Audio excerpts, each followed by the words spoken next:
이 시간 말씀을 받겠습니다. 이 복된 시간에 주시는 하나님의 말씀은 우리 계속해서 출애굽기 7장 14절에서 25절까지의 말씀입니다.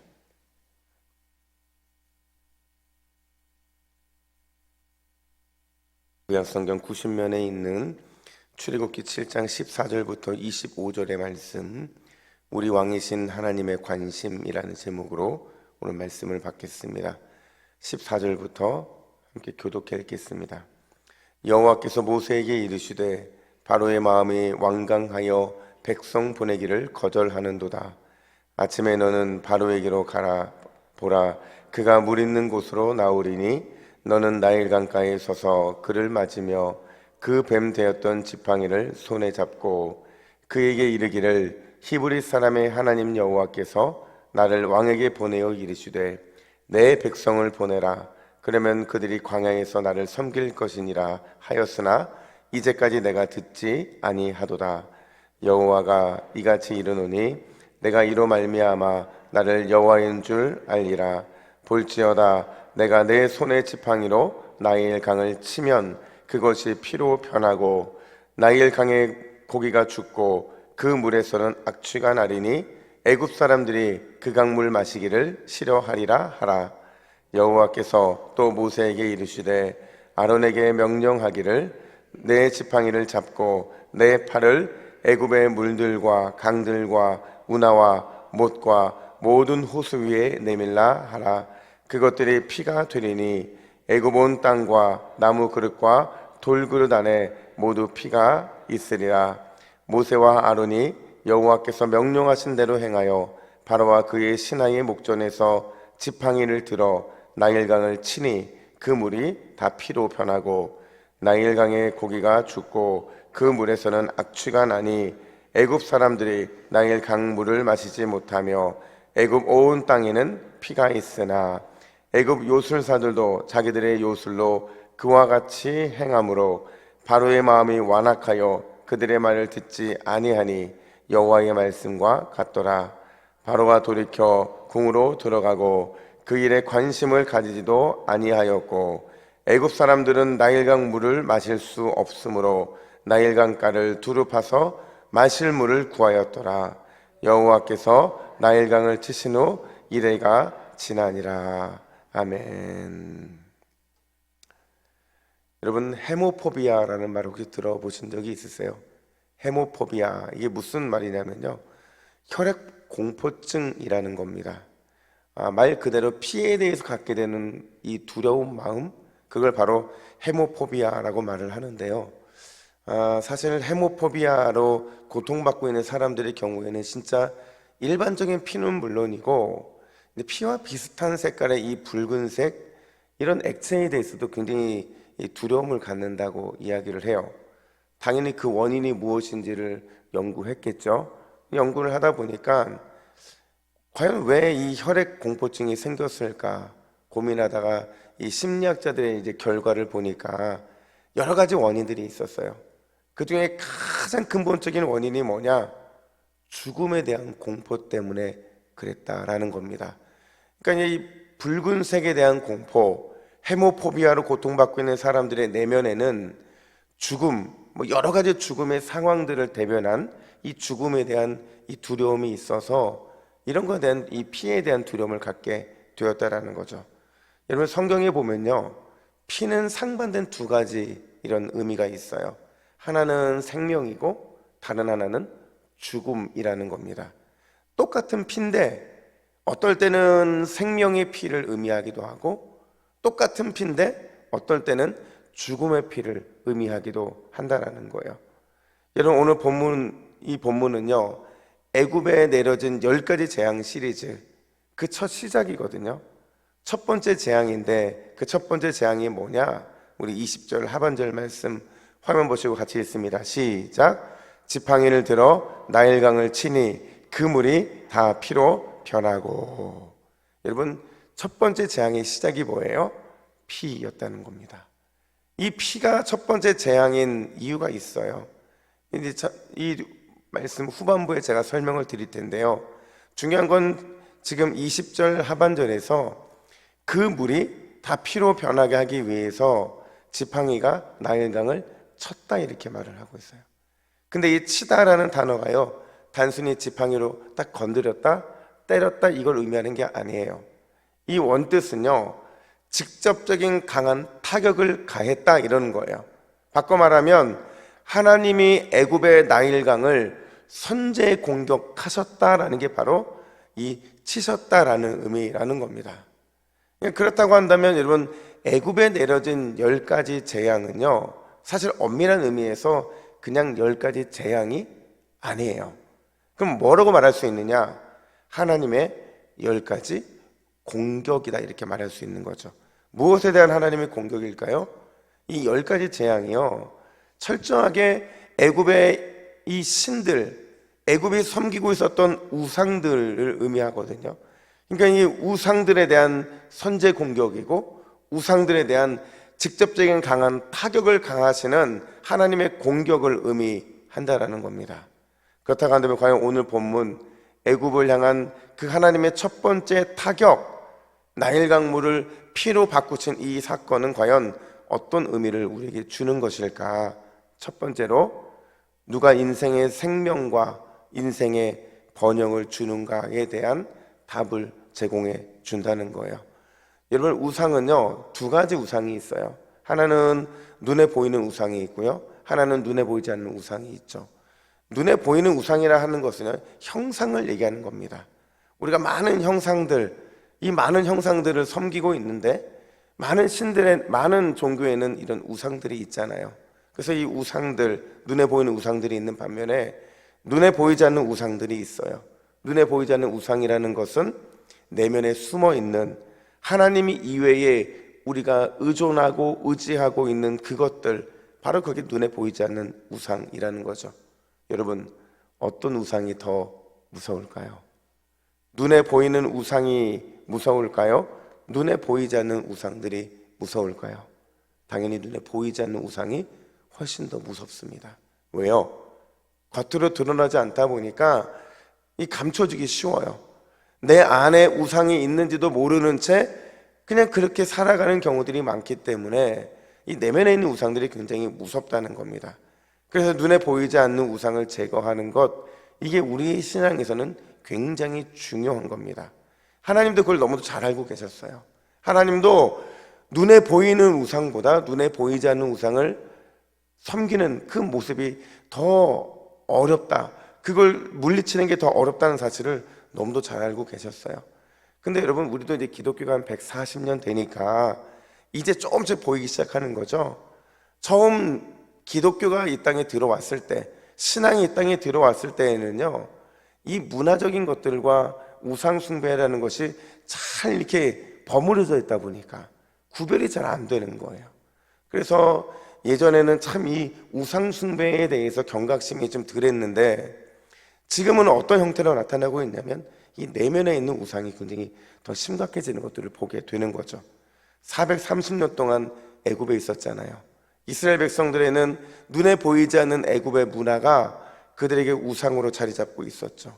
뿐만 아니라 수많은 눈에 보이는 우상들도 그들의 삶의 많은 부분을 차지하고 있었어요. 애굽 사람들이 하고 있었던 모든 종교의식들을 눈으로 봤고 따라가고 있었고, 그 모든 것들이 그들의 삶의 중심에 있었다는 겁니다. 하나님은 그걸 바로잡고 싶었던 거예요. 그래서 그 첫 번째 타격으로 그들에게 가장 손쉽게 그들에게 그 내면과 외면에 있는 우상을 드러낼 수 있는 좋은 선택이 바로 나일강이었다라는 거예요. 여러분, 제가 몇 번 말씀드렸죠. 나일강은요, 애굽의 모신이었어요. 모든 신들의 이 핏줄이 나일강에서 시작이 되는 거거든요. 그러면서 그들은 늘 이렇게 확신을 했죠. 우리 애굽이 세계적으로 강국이 될 수 있었던 이유는 나일강의 신, 그 나일강의 신이 우리에게 복을 주었기 때문이다 하는 거였어요. 그 신의 이름을 크놈이라고 했거든요. 근데 우리가 내일 살펴보게 될 이 재앙 다음에 등장하는 재앙이 뭔지 아세요? 이 개구리 재앙이거든요.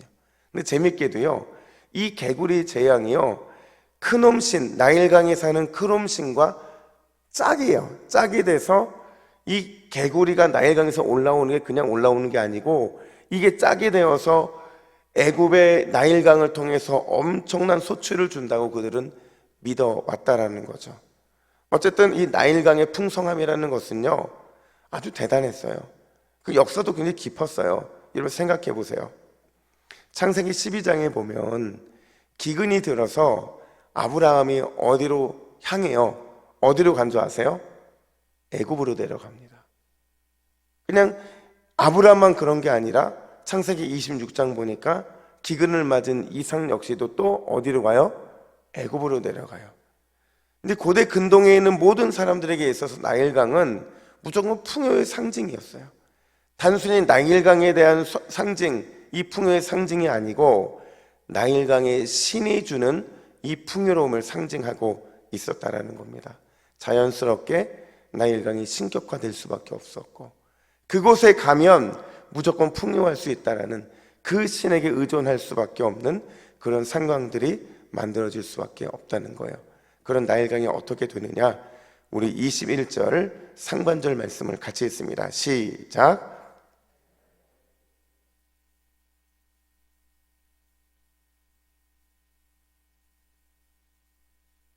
자, 보세요. 나일강의 고기가 죽었고 물에서는 무슨 냄새가 났대요? 악취가 났고 애굽 사람들이 나일강 물을 마시지 못했다 이렇게 말하고 있어요. 여러분 이걸요 우리 인생에 한번 도입해 보세요. 우리 인생에 도입을 해보면 이렇게 말할 수 있어요. 우리가요 끊임없이 우리 풍성함의 원인이니 풍성함의 근원이 하나님이시고 우리 생명의 근원이 하나님이라는 사실이 망각되는 순간 하나님이 우리에게 축복을 주셨던 그 모든 것들은 다 죽어버릴 수밖에 없어요. 악취가 날 수밖에 없고요. 우리가 마시지 못하는 축복이 저주로 변화되는 사건이 발생할 수밖에 없다라는 겁니다. 이게 무슨 얘기예요? 애굽이 의지하던 나일강이 피로 변하는 것처럼 하나님이 우리 인생의 생명과 우리 인생의 번영을 주시는 유일한 분이라는 사실을 우리가 인정하지 않는다면 우리가 의지하던 그 모든 것들도 언제든지 피로 변할 수 있고 언제든지 악취가 나서 우리가 마시지 못하는 저주로 변할 수 있다는 것을 보여주고 있는 겁니다.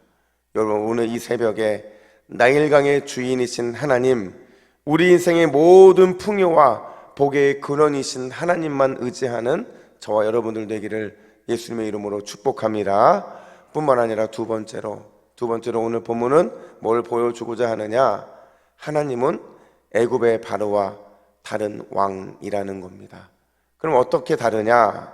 오늘 본문을 보시면요, 나일강 물이 피로 변하는 이 사건을 통해서 애굽에 엄청난 피해가 일어났다는 사실을 우리는 직감할 수 있을 겁니다.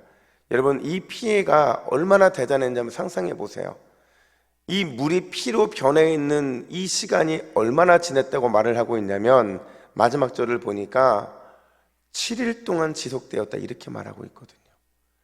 여러분 나일강은요 그들이 마실 물이에요. 그리고 그들의 모든 물들이 다 피로 변했다고 오늘 성경은 말하고 있거든요. 그러니까 그들이 마실 물을 찾을 수 없을 만큼 극심한 고통은 있었을 거라고요. 21절에 보니까 물고기들이 죽었고요, 악취가 나서 마시지 못하고, 심지어 24절을 보세요. 우리 24절 같이 읽습니다. 시작. 애굽 사람들은 나일강 물을 마실 수 없으므로 나일 강가를 두릅파서 마실 물을 구하였더라. 여러분 마실 물이 없으니까 어떻게 해서든지 물을 구하기 위해서 몸부림 쳤다는 겁니다. 근데 바로는 어떤 태도를 보여요? 23절 보니까 바로가 돌이켜 궁으로 돌아가고 그 일에 관심을 가지지도 아니하였고, 내가 왕으로 섬기는 이 나라에 큰 경제적인 타격 피해가 임했음에도 불구하고 내 백성은 마실 물을 구하지 못하고 있는 어려운 상황에도 불구하고 바로는 왕궁으로 갔대요. 그리고 아무 일도 일어나지 않았던 것처럼 그냥 그렇게 편하게 살았다는 거죠. 이건 역시도 며칠을 그랬다고 그러냐면 25절 보니까 일에 7일 동안 그런 태도를 가졌다 이렇게 말하고 있거든요. 여러분 바로 입장에서는 당연하죠. 자기가 스스로 물을 구하지 않잖아요. 자기의 신하들이 물을 구해다 주잖아요. 그러다 보니까 자신은 급한 게 없는 거죠. 이게 바로 인간 왕의 모습이라는 거죠. 애굽 사람들이 섬겼던 이스라엘 백성들이 당신의 종이라고 말했던 바로 그 왕의 모습이었다라는 거예요. 그럼 우리 하나님은 어떻습니까? 여러분, 오늘 본문을 보시면 우리 하나님께서 늘 이런 표현을 쓰세요. 16절 보세요. 내 백성을 보내라. 하나님은 늘 이스라엘 백성들을 향해서 그들이 종이었던, 그들이 노예였던, 그들이 자유인이 상관없이 늘 내 백성이었거든요. 이 말은 무슨 얘기냐면 하나님의 모든 관심은 자기의 사랑하는 백성들, 그들 이스라엘 백성들에게 늘 고정되어 있었다라는 겁니다. 여러분, 오늘 이 새벽에 세상의 모든 정치인들은, 세상의 모든 왕들은, 세상의 모든 권력자들은 결국에는 자기들을 위해 살아가게 돼 있어요.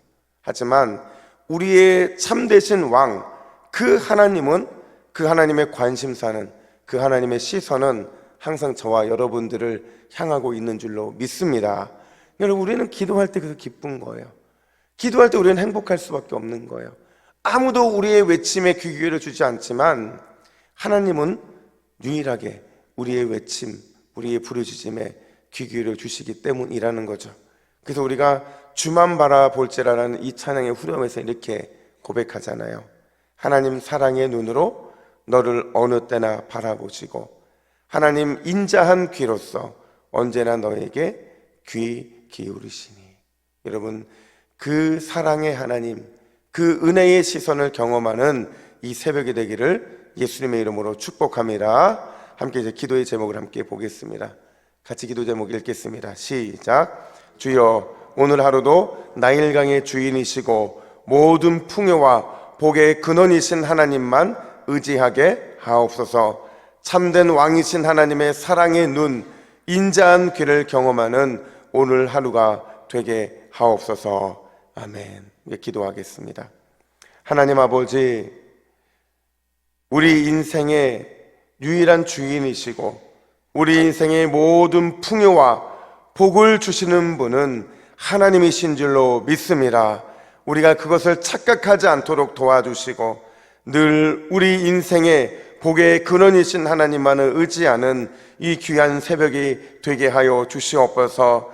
그 하나님만 의지할 때 참된 왕이신 하나님의 그 사랑과 그 인자하심이 우리와 함께하는 줄로 믿습니다.